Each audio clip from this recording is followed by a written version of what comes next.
பெரும்பாலான தேமுதிகவுக்கு கூடுதல் இடங்கள் கொடுத்திருக்காங்க, விடுதலை சிறுத்தை கட்சிக்கு குறைவான இடங்கள் கொடுத்திருக்காங்க எடப்பாடி பழனிசாமி. இதற்கு மிக தெளிவாக எழுச்சி தமிழர் விடுதலை சிறுத்தைகள் கட்சியின் தலைவர் அண்ணன் திருமா அவர்கள் பதிலளித்திருக்கின்றார்கள். காங்கிரஸ் கட்சிக்கு கூடுதல் இடங்கள் கொடுத்தாக நீங்கள் கூறினால் அது தவறு. அது ஒரு பாரம்பரியம் மிக்க கட்சி, தமிழகத்தை ஆண்ட கட்சி, அதனால் அதற்கான இடத்தை கொடுத்திருக்கிறார்கள். அதே போல் தேமுதிகவும் தமிழகத்திலே எதிர்க்கட்சியாக இருந்த ஒரு கட்சி, எனவே அதற்கான ஒரு அங்கீகாரத்தோடு அந்த இடங்கள் அளிக்கப்பட்டிருக்கிறது. விசிகாவிற்கு அதனால் எந்த மன வருத்தமும் இல்லை. நாங்கள் ஒவ்வொரு தேர்தலாக போட்டியிட்டு அந்த போட்டியின் அடிப்படையில் கூடுதல் இடங்களை பெற்று வருகிறோம். நாங்கள் தமிழகத்திலே மிகப்பெரிய கட்சியாக இருக்கிறதாக நாங்களே சொன்னாலும் அதை ப்ரூவ் பண்ண வேண்டிய நிலை இருக்கிறது என்று மிக தெளிவாக ஆனால் எழுச்சி தமிழர் அவர்கள் இதற்கு பதிலளித்திருக்கிறார். அதிமுக கூட்டணி சுதந்திரமா இருக்க கூட்டணி தலைவர்கள், ஆனால் திமுகவில் அடிமையா இருக்காங்க அப்படின்னு அடிமையாக இருந்தால் கூட்டணி கட்சி பேச்சுவார்த்தை நீங்கள் மார்க்சிஸ்ட் கம்யூனிஸ்ட் கட்சியோடு இத்தனை சுற்று போயிருக்காரு. மிக தெளிவாக சுதந்திரமாக அவர்களுடைய கருத்தை அவர்களுடைய கட்சியில் பேசி திராவிட முன்னேற்ற கழகத்தை தெரிவித்து திராவிட முன்னேற்ற கழகத்தின் நிலைப்பாடை தெரிந்து கொண்டு அவர்கள் கட்சியுடைய பொலிட் பியூரோவை கூட்டி அங்கே பேசி ஒருமித்த முடிவு தான் எடுக்கப்பட்டிருக்கிறது. எனவே இது சுதந்திரமாக செயல்படுகின்ற கூட்டணியாக இந்த கூட்டணி இருக்கிறது.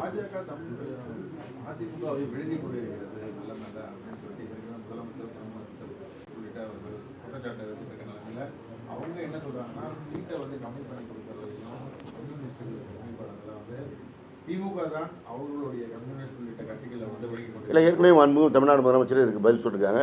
திராவிட முன்னேற்ற கழகம் தன்னுடைய கடந்த கால எண்ணிக்கையிலிருந்து குறைத்து தான் இருக்க வேண்டிய சூழல் இருக்கிறது. புதிய கட்சிகள் இங்கே இந்த கூட்டணியில் இடம்பெற்றிருக்கின்ற சூழலில் அவர்களுக்கும் இடமளிக்க வேண்டிய நிலையில் நாங்களும் குறைத்துக் கொள்கிறோம், கூட்டணி கட்சியிலையும் குறைத்துக் கொள்வதற்கு வேண்டியிருக்கிறோம்.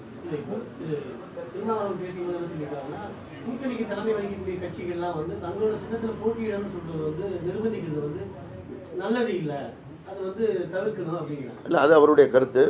ஒவ்வொரு கட்சிக்கும் திராவிட முன்னேற்ற கழகத்தை பொறுத்தவரை நாங்கள் இத்தனை இடங்களில் குறைந்தபட்சம் போட்டியிட வேண்டும், ஆட்சி அமைக்கின்ற போது அதற்கான நிலை இருக்க வேண்டும் என்ற அந்த எண்ணத்தோடு திராவிட முன்னேற்ற கழகம் இருப்பது கூட அவர்களுக்கான உரிமை இருக்கிறது. அந்த உரிமையை சொல்லியிருக்கிறார்கள்.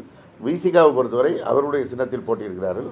அதுபோன்று ஒவ்வொரு கட்சிக்கும் எந்த கட்சிக்கு தேவையோ அவர்கள் சின்னத்தில் போட்டியிருக்கிறார். சார், நம்ம கூட்டணியிலிருந்து விலகி போன தமிழக வாழ்வுரிமை கட்சி தலைவர் வேல்முருகன் என்ன சொல்லியிருக்காங்கன்னா, இங்கே முதல்வரை சந்திக்கிறது கூட ஒரு துறைமுருகன் அவங்களால கூட சந்திக்க முடியல, அதிகாரம் தான் மேலோங்கி நிற்குது அப்படின்னு சொல்லி ஒரு குற்றச்சாட்டு வச்சிருக்காங்க. ஒரு கட்சியோட பொதுச் செயலாளர் அவர், அமைச்சரவையில் 2வது இடத்தில் இருக்கிறவர், எப்பொழுது வேண்டுமானாலும் சந்தித்துக் கொண்டிருக்கிறார். சட்டமன்ற நடக்கும்போது பக்கத்தில் இருக்கிறார், அறிவாலயத்தில் பக்கத்தில் இருக்கிறார். அவர் பார்க்க முடியவில்லை என்று சொல்வதெல்லாம் இந்த நேரத்தில் அவர் சொல்கின்ற இந்த குற்றச்சாட்டை ஒரு மாதத்திற்கு முன்போ 2 மாதத்திற்கு முன்போ சொல்லியிருந்தால் வேல்முருகன் சொல்வதை நாம் பேசிக்கொள்ளலாம். அவர் கேட்ட இடம் கிடைக்கவில்லை என்ற ஒரே காரணத்திற்காக இன்றைக்கு அவதூறை வாரி தூற்றுவது என்பது தவறான ஒரு செயல்பாடு. இது சிஎம் சாருக்கு அருகில் இருக்கக்கூடிய அதிகாரமிக்க ஒரு ஆட்சி தான் நடந்துட்டு இருக்கு, அதிகாரமிக்கவர்களால் தான் ஆட்சி பண்ண முடியுது அப்படின்னு சொல்றாங்க சார். இது எந்த விதத்தை பார்க்குறது? நிச்சயமாக கிடையாது. நான்லாம் சிஎம் பக்கத்திலே இல்லை, தூரத்தில் இருக்கின்ற ஒரு அமைச்சர். ஆனால் என்னிடத்திலே போக்குவரத்துறையை கொடுத்து நிர்வகிக்க சொன்னார். முதலமைச்சரை பொறுத்தவரை யார் செயல்படுகிறார்களோ அவர்கள் மீது நம்பிக்கை கொண்டு செயல்படுகின்ற ஒரு முதலமைச்சராக இருக்கிறார்.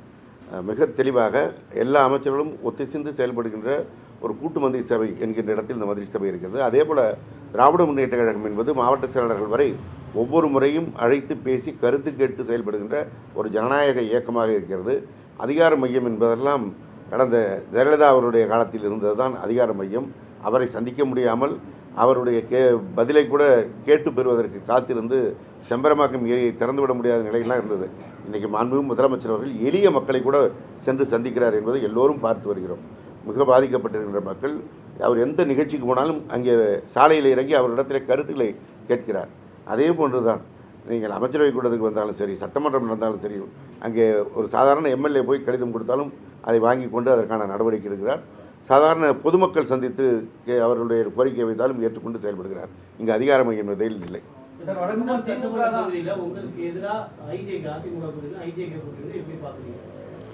அவங்க கூட்டணியில் அவங்க போட்டிடுறாங்க. அந்த பகுதியில் அவர்கள் ஒரு கணிசமான செல்வாக்கு மிக்கவர்கள், யாரையும் குறைத்து மதிப்பிட முடியாது.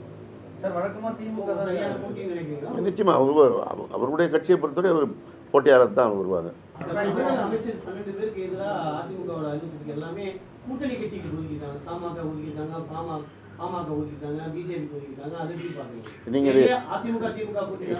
இது நீங்கள் மரியாதைக்குரிய எடப்பாடியார் அவர்கிட்ட தான் கேட்கணும்.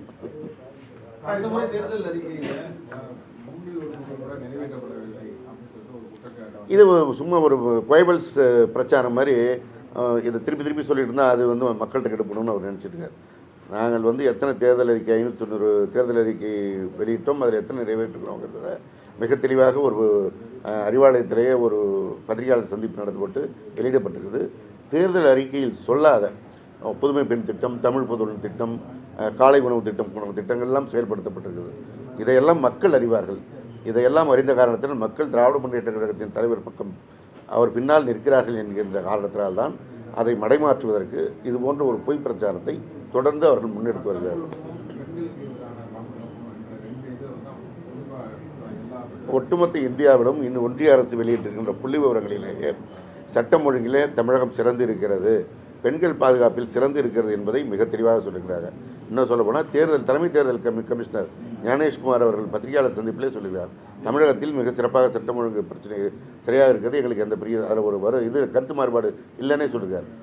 இவங்க வந்து தேர்தலுக்காக இதை சொல்லிக் கொண்டிருக்கிறார்கள். வெளியில் இருக்கிறவர்களே இங்கே வந்து இப்போ இருந்தால் தமிழ்நாட்டில் பாதுகாப்புன்னு தான் வட இந்திய தொழிலாளர்கள் இங்கே வந்து பணிபுரிய வந்து கொண்டிருக்கிறார்கள்.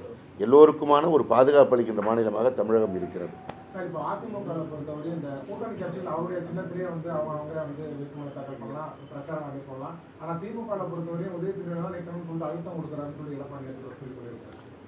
அப்போ அவங்க கூட்டணி நிற்க போகிற புரட்சி பாரதம் எந்த சின்னத்தில் நிற்க போகிறாங்க? அவர் எந்த சின்னத்தில் நிற்க சொல்லியிருக்காங்க? ஒரு சில கட்சிகள்லாம் இல்லை, பாஜகவுடைய கூட்டணி உள்ளே வந்திருக்கிற தமாக எந்த சின்னத்தில் நிற்க போகிறாங்க? ஐஜேக்கு எந்த சின்னத்தில் நிற்க போகிறாங்க?